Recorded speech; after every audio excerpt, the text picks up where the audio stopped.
Let's move on to discuss some of the different presentation techniques that you're going to use as a large group presenter.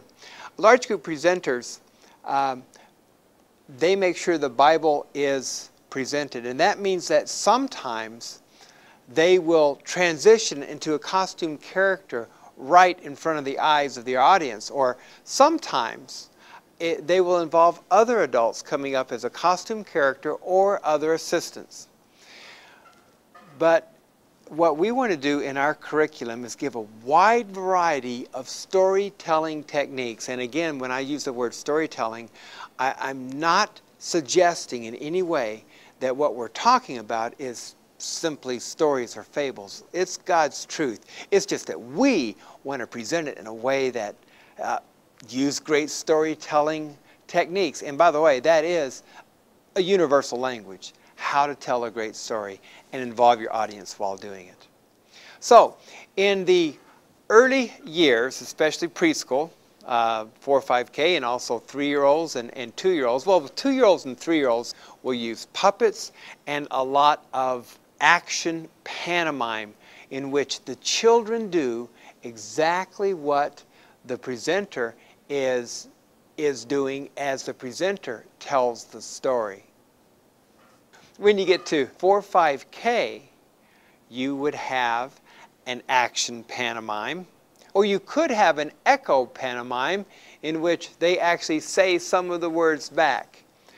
A tandem pantomime is when you have 2 characters telling the story and they, by short phrases, tell the story. It doesn't involve the audience a whole lot, but it really helps the kids see the differences between 2 characters. One of the most widely used is imagination theater, when the children put on their imagination hats, and then certain children are selected to come up and are quickly costumed and help become characters of the Bible event that you then tell. Another very popular technique is the mystery box. I wonder what's in the mystery box today. Well, of course there's God's Word, and then there's, you want to know what's here, don't you?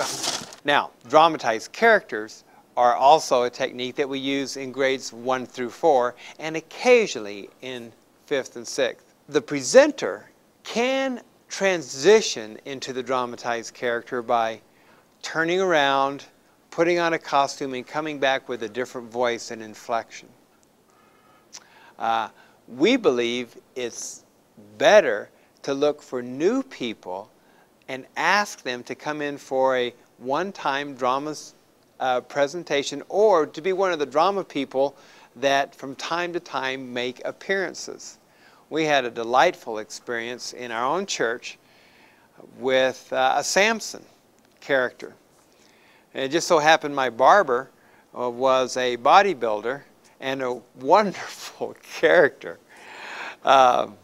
So we were looking for a Samson character, and some of the drama people we had, well, they just didn't look the Samson part. So we said, would you do this? Now, this guy doesn't have kids. He's not interested in kids ministry.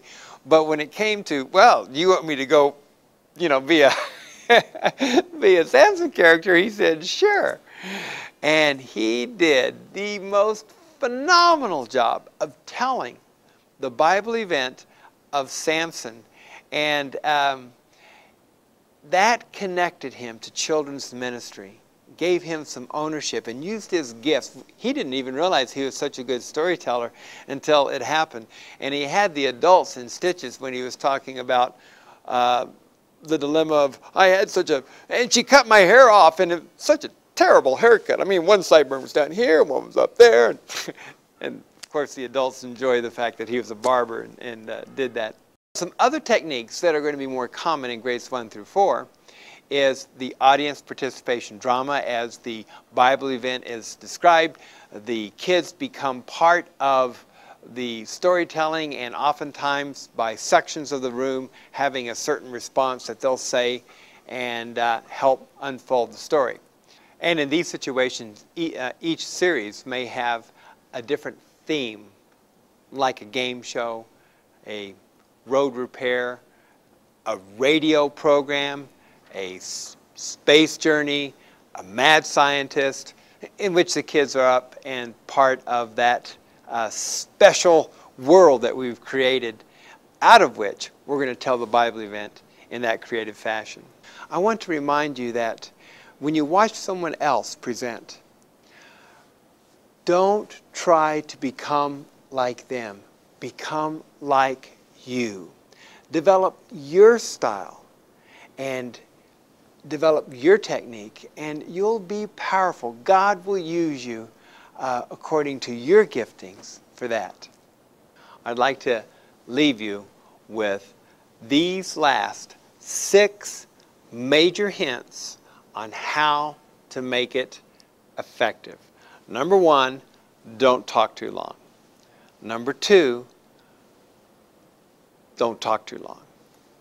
Number 3, you're probably talking too long. Sit down and be quiet. I'm probably talking too long right now. I need to sit down and be quiet. And then, number 4, free yourself from your script. Number 5, make cheat sheets. Cheat sheets are simple as having the topics on a little sheet of notepad, a note card that you may want to look at, or on a it might be as simple as having the paragraph titles written for you and placed on the floor, on a music stand, or obviously some of you have noticed what I have in the back of the room. Let me bring it up here and show you. It's my cheat sheets that I use, and I'll sometimes put them in the back of the room, and no one else can see them but me. But it helps me keep those main points in line, and I can go through it quickly. And then finally, number 6. Let's see what I had here. Oh, I know what it is. It's got to be speak it out loud. Before you get up and speak to kids, speak to your audience, make sure that you talk. Before you get up and talk to others, talk to yourself. Speak it out loud. As a way of your own rehearsal. It'll give you a lot of confidence when you're there in front of the kids. So thank you, and have a great time holding up the Word of Life and being a star shining in this world for Him.